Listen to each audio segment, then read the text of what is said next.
ప్రజా సమస్యలను ప్రస్తావించాల్సిన వేదిక అసెంబ్లీ అని, ముఖ్యమంత్రి చంద్రబాబును చూసే ధైర్యం లేక పులివెందుల ఎమ్మెల్యే జగన్ అసెంబ్లీకి రావడం లేదని గన్నవరం నియోజకవర్గ శాసనసభ్యులు, ప్రభుత్వ విప్ యార్లగడ్డ వెంకట్రావు విమర్శించారు.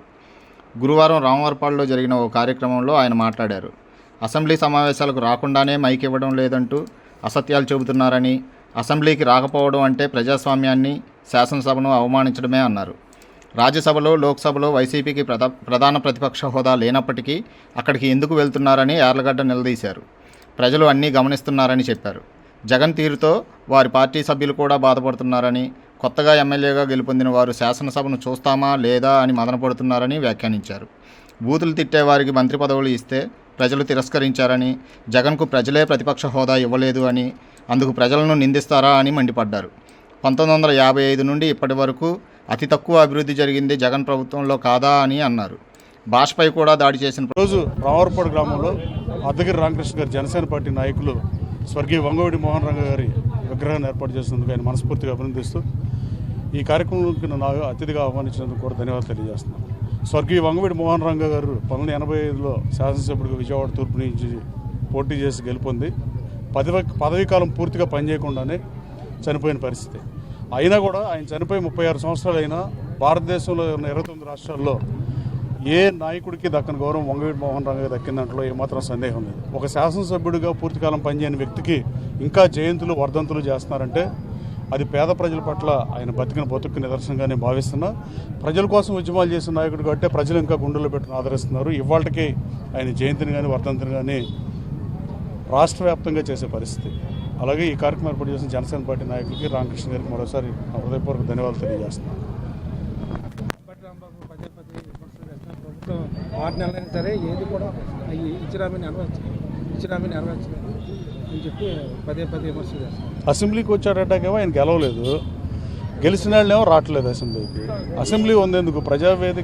ప్రజావేదిక ప్రజా సమస్యను పరిష్కరిస్తాకున్న వేదిక ఒకే ఒకటి అసెంబ్లీ. మనకు అసెంబ్లీకి గెలిచిన వైఎస్ఆర్ కాంగ్రెస్ పార్టీ శాసనసభ్యులు రాకుండా జగన్మోహన్ రెడ్డి గారు కూడా నిన్న ప్రజా దర్బార్ నిర్వహిస్తున్నాడు. ఇవాళే అనుకోండి పులివెందులో.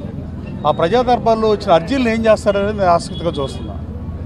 అంటే సొంత నిధులతో పులివెందుల్లో ఉన్న రోడ్లు, డెవలప్మెంట్, కమ్యూనిటీ హాల్స్ కానీ ప్రజా సమస్య అన్నింటినీ పరిష్కరిస్తారా, లేదా రాష్ట్ర ప్రభుత్వం ద్వారా పని చేపిద్దాం అనుకుంటే అసెంబ్లీకి అట్లా పంపుతారా? ఆయన అసెంబ్లీకి రావట్లా, మైక్ ఇవ్వట్లేదని అసత్య ఆరోపణలు చేయడం. అసలు రాకుండా ప్రమాణ స్వీకారం అనేది మైక్ ఇచ్చారు, ప్రమాణ స్వీకారం చేశారు, బయటికి వెళ్ళిపోయారు. మళ్ళీ వాళ్ళు రాకుండా మైక్ ఇస్తారో ఎవరో అంటే ఫోబియా టైప్లో వస్తే మైక్ ఎవరో వాళ్ళకి వాళ్ళే ఊహించుకుని మానేయటం బాధాకరం. ప్రజాస్వామ్యం మీద దాడి ఇది. అలాగే ఓటేసిన ప్రజల మీద దాడి, అలాగే ప్రజాస్వామ్యాన్ని అపహరించడం, శాసనసభను అవమానించడం ఆంధ్రప్రదేశ్ రాష్ట్ర రాజకీయాల్లో ఎప్పుడైనా ఉందా ఇలాంటిది? ఒక్కసారి 94లో ప్రతిపక్ష హోదా లేకపోతే కాంగ్రెస్ పార్టీకి ఆ రోజు పి జనార్దన్ రెడ్డి గారు కానీ, పిసిసి ప్రెసిడెంట్ కానీ వచ్చారా రాలేదా? అలాగే ఇప్పుడు శాసన మండలికి ఎందుకు వెళ్తున్నారు ప్రజలకు సమాధానం చెప్పాల్సిన అవసరం ఉంది. రాజ్యసభ సభ్యులు ఎందుకు వెళ్తున్నారు? విజయసాయి రెడ్డి గారు వీళ్ళందరూ ఎందుకు వెళ్తున్నారు రాజ్యసభకి? అలాగే లోక్సభలో వీళ్ళు గెలిచిన 9 ఎంపీలు వీళ్ళు ఎందుకు వెళ్తున్నారు లోక్సభకి? వీళ్ళ ప్రధాన ప్రతిపక్ష హోదా ఉందా లోక్సభలో కానీ రాజ్యసభలో కానీ? ఇవన్నీ దుర్మార్గంగా భావిస్తున్నా. ప్రజలు అన్నీ గమనిస్తారు. చంద్రబాబు నాయుడు గారు ప్రతిపక్ష హోదా తీసేస్తానని చెప్పి ఆ రోజున అన్ని రకాల ప్రయత్నాలు, సర్వశక్తులు ఒడ్డి 9 తెలుగుదేశం పార్టీ శాసనసభ్యుల్ని, ఒక జనసేనకు ఒకే ఒక శాసనసభ్యుడు ఆ రోజు గెలిచుంటే అతన్ని లాక్కున్నప్పుడు ఈ నీతి సూత్రాలు గుర్తులేదు వాళ్ళకి. ఆ 5 శాసనసభ్యులు లాక్కున్నప్పుడు 4 పోతే చంద్రబాబు నాయుడు గారు ప్రతిపక్ష హోదా పోగా రాష్ట్ర ప్రజలు 151 సీట్లు ఇచ్చి ఆ రోజు అధికారం ఇచ్చారు. పార్టీ పెట్టిన ఫస్ట్ ఎన్నికల్లో 67 శాసనసభ టికెట్లు ఇచ్చి ప్రతిపక్ష హోదా ఇస్తే ఆ రోజు అసెంబ్లీకి వచ్చి మధ్యలో మానేసిన పరిస్థితి. కానీ తర్వాత 151 మంది ఎమ్మెల్యేలు గెలిచిన తర్వాత సభానాయకుడిగా సభను నడిపావు. అంటే శాసనసభ మీద నీకు గౌరవం ఉందా లేదా అని మాజీ ముఖ్యమంత్రి గారిని అడుగుతున్నా.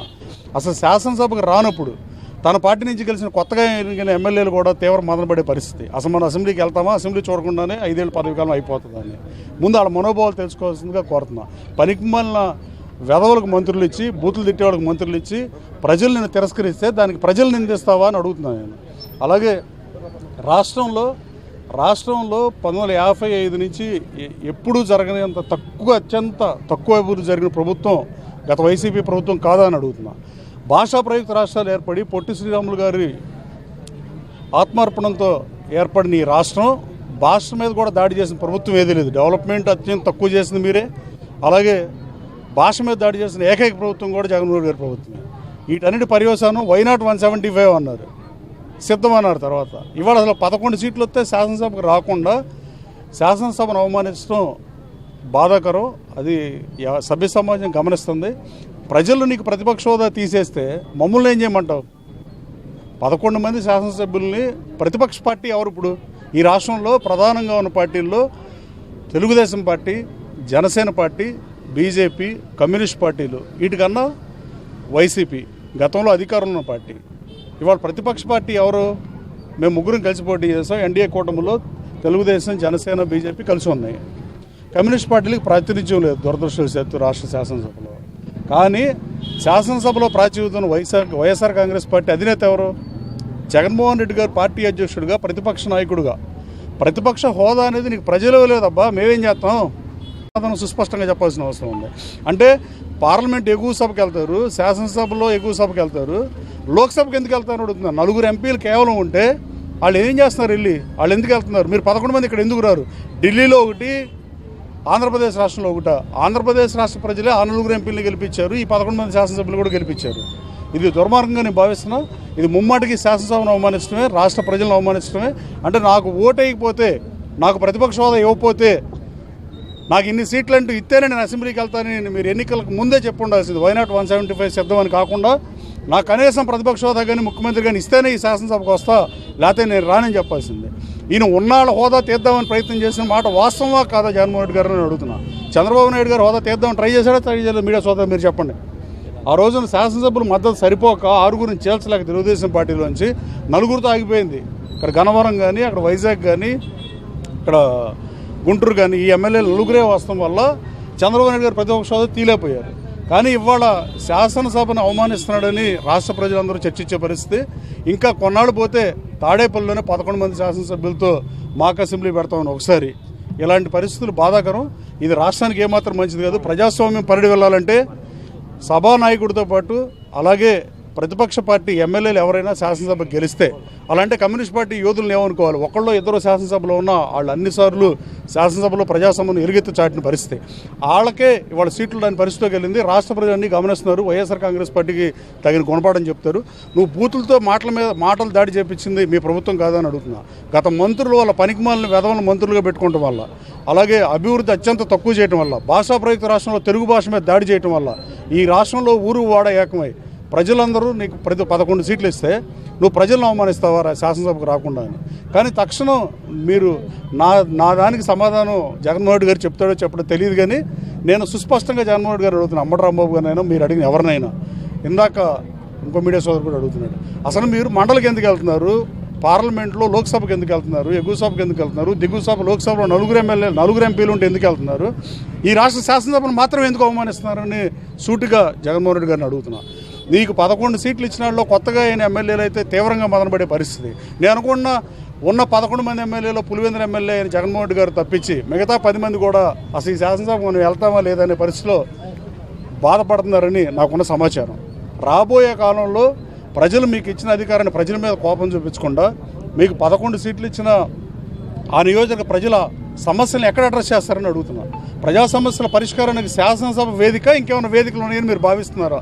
దీన్ని స్పష్టంగా సమాధానం చెప్పాల్సింది. మీడియా సోదరులు కూడా ఇది డెఫినెట్గా దీన్ని ప్రజల్లోకి తీసుకెళ్లాల్సిన అవసరం ఉంది. ఇది ముమ్మాటికి శాసనసభ మీద దాడే, అలాగే ప్రజాస్వామ్యం మీద దాడే. అలాగే ప్రజాస్వామ్యం పరిడి వెళ్ళాలంటే ఎవరైనా వాళ్ళ పాత్రను పోషించాలి. ప్రజాస్వామ్యంలో అధికార పార్టీ ఒకటే ఉండటం అనేది కరెక్ట్ కాదు.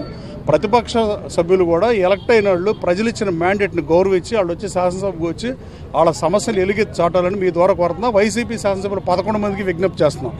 Come and discuss what ever you want to, మీ కాన్షియన్సీ విషయాలు కానీ లేదు రాష్ట్ర విషయాలు కానీ ఇక్కడికి వచ్చి డిస్కస్ చేయండి.